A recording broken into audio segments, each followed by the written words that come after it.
Мысли о Великой Отечественной войне не оставляют никого равнодушными. История героических сражений пронизывает всю страну, не пропуская ни единого уголка. С вами Андрей Максимов, и мы начинаем изучение истории в табличках.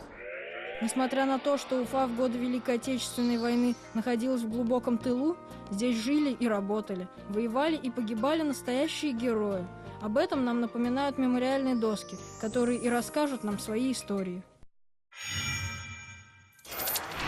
О Республиканском клиническом госпитале ветеранов войн, что находится на улице Тукаева, слышали многие. Но далеко не все знают, что лечить участников войн он начал еще во время Великой Отечественной. Ведь на его месте располагался Ивако-госпиталь под номером 1741. Об этом нам рассказывает мемориальная доска, расположенная на фасаде здания. Гласит она, что во время Великой Отечественной войны в этом здании располагался Ивако-госпиталь под номером 1741. Это здание было построено еще в 1862 году. До госпиталя здесь располагалась городская клиническая больница номер 1, а с 1 июля 1941 года на ее базе открыли Ивако-госпиталь номер 1741.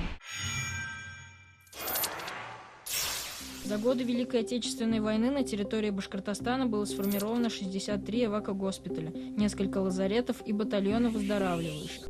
За это время через госпитали прошли 249 805 раненых и больных. Их лечением занимались 422 врача и более 1300 средних медицинских работников. Госпиталь номер 1741 был одним из самых крупных в городе. В нем располагалось 700 коек, но зачастую количество раненых и больных достигало 920 человек. Почему именно в этом здании было решено устроить Ивако-госпиталь? Потому что это здание, оно уже работало как городская клиническая больница. Здесь было все приспособлено, были операционные, были перевязочные, было все приспособлено для приема раненых и для оказания им медицинской помощи. В том числе здесь в этом госпитале он работал как Ивако-госпиталь, то есть здесь еще проходила сортировка пациентов по различным госпиталям, которые были развернуты в городе Уфе. Первую партию раненых госпиталь принял 28 июля 1941 года. На его сотрудников обрушился огромный объем работы, не уменьшавшийся до конца войны. В составе госпиталя работало 7 отделений. Отделение для ранений органов грудной и брюшной полости, травматологическое, урологическое, глазное, отоларингологическое, терапевтическое и челюстно-лицевое. При Ивако-госпитале организуют консультационное бюро по оказанию врачебной помощи всем Ивако-госпиталям республики. Сегодня наше здание сохранило те стены, которые были во время войны, но произошли небольшие внутренние перестройки, проведен капитальный ремонт, несколько уменьшены палаты. Если раньше были палаты по 12, по 20 человек, то сегодня у нас палаты по 5, по 6 человек, по 4 человека. А вообще находилось все здесь. В этих же палатах размещались раненые. На втором этаже у нас, где сегодня операционная, также была операционная, были развернуты перевязочные различные. Конечно, в связи с тем, что поступало очень много раненых, они находились и в коридорах, и в различных подсобных помещениях, и были развернуты дополнительные операционные для оказания медицинской помощи. Также здесь находился во время Великой Отечественной войны, был эвакуирован первый Московский медицинский институт имени Сеченова из Москвы, где были развернуты кафедры медицинского института, и работали профессорско-преподавательский состав, и проходили учебу студенты. Именно в Ивако-госпитале под номером 1741 впервые в практике были применены новые медицинские препараты, которые были утверждены Наркомздравом СССР как ценные изобретения, подлежащие внедрению в практику Ивако-госпиталей. В Ивако-госпитале работали врачи первой городской больницы, работали сотрудники медицинского университета, профессора, академики. Здесь были внедрены новые методы лечения, проводилась также апробация новых лекарственных препаратов, широко применялись антибиотики, оперативное лечение. В связи, конечно, с тяжелым временем не хватало медикаментов, не хватало перевязочного материала, приходилось использовать какие-то подручные средства. В июле 1945 года в связи с окончанием войны эвакогоспиталь номер 1741 ликвидируется, а в сентябре больница принимает первых гражданских пациентов. В настоящее время в госпитале трудится 414 человек. В стенах учреждения ежегодно проходит лечение свыше 5000 человек. Проводится более 1000 операций в год. Лечение в основном проходят ветераны труда, труженики тыла, участники Великой Отечественной войны, воины-интернационалисты. Когда было принято решение, что госпиталь будет лечить ветеранов войны? В 1992 году по постановлению мэра города Уфы в этом здании был проведен капитальный ремонт, и оно перепрофилировано на госпиталь ветеранов войн для лечения участников войн, ветеранов войн и приравненных к ним лиц.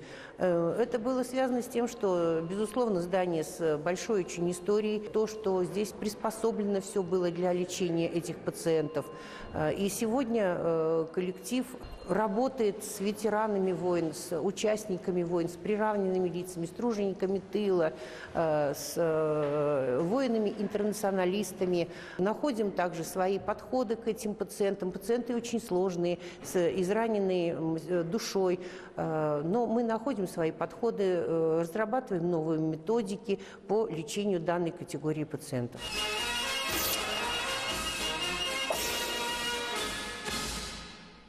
На улице Худайбердина, которая находится в самом центре Уфы, проживало много героев, о чем нам рассказывают мемориальные доски, висящие на фасадах домов. Вот, к примеру, дом номер 1. Здесь жил герой Советского Союза, генерал-майор Тагир Кусимов.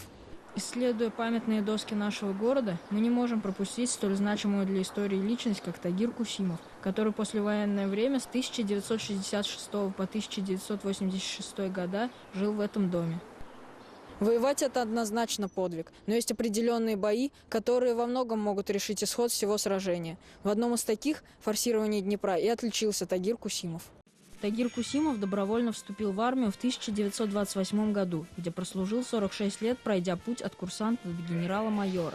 На фронте Великой Отечественной войны Тагир Кусимов с апреля 1942 года служил командиром 58-го гвардейского кавалерийского полка 112-й кавалерийской дивизии генерала Шаймуратова. Тагир Кусимов, герой Советского Союза, участвовал во многих сражениях Великой Отечественной войны и отличился при форсировании Днепра в 1943 году. Расскажите нам о его подвиге. О подвигах гвардии майора Кусимова Тагира Таиповича то можно рассказывать очень много. Однако мы в данном случае концентрируем внимание на том, что он свой полк переправил через Днепр. К Днепру полк Кусимова подошел, как говорят военные, по пятам противника.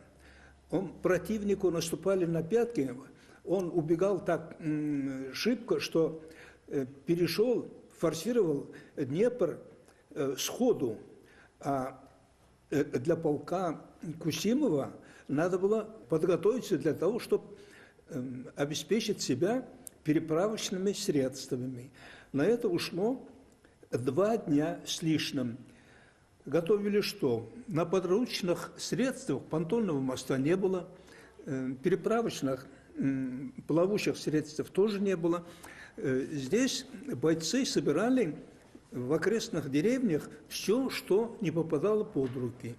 Полк Кусимова переправился первым через Днепр и завоевал плацдарм на правом берегу Днепра, близ деревни Неданчичи и Демарка. Тот противник, который переправился на 3 дня раньше Кусимова, не успел закрепиться на правом берегу.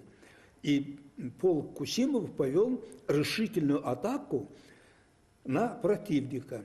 Задача состояла в том, чтобы занять плацдарм, его расширить и отодвинуть противника как можно дальше. По боевой подготовке, организованности и дисциплине Тагир Кусимов выделялся среди других полков дивизии. Как верно отметил в своей книге «Путь мужества и славы» командир башкирской дивизии генерал-лейтенант Белов, Кусимов сочетал в себе решительность и осторожность, умение воздействовать на подчиненных примером, а где нужно силой воли и командирским авторитетом. Я не ошибся, назначив его 58-й полк в передовой отряд. Очевидцы тех лет вспоминают, что Кусимов не раз водил в атаке своих гвардейцев, умело применял то смелый маневр, то беспощадный удар в лоб или с флангов, и раз за разом разбивал противостоящие ему силы врага.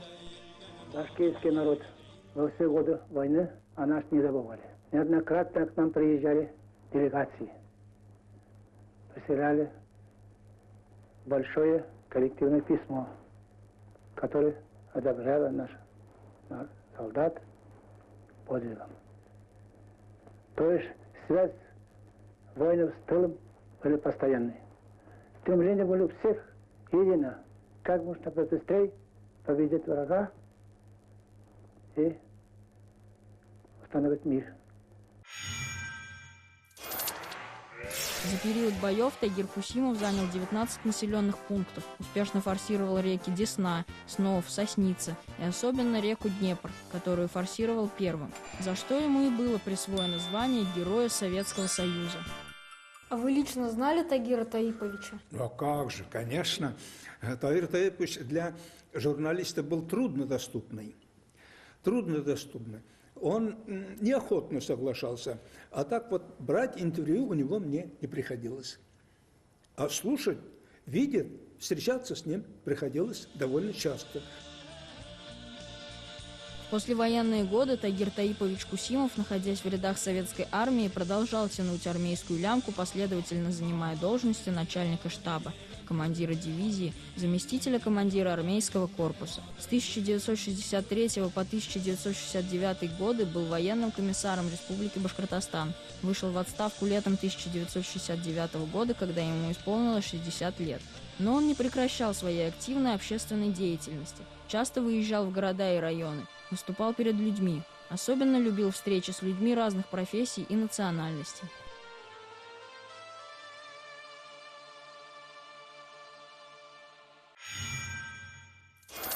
Личность генерала Кусимова в очередной раз показывает нам силу и свободолюбивую натуру нашего народа, который с мужеством выдержал все испытания.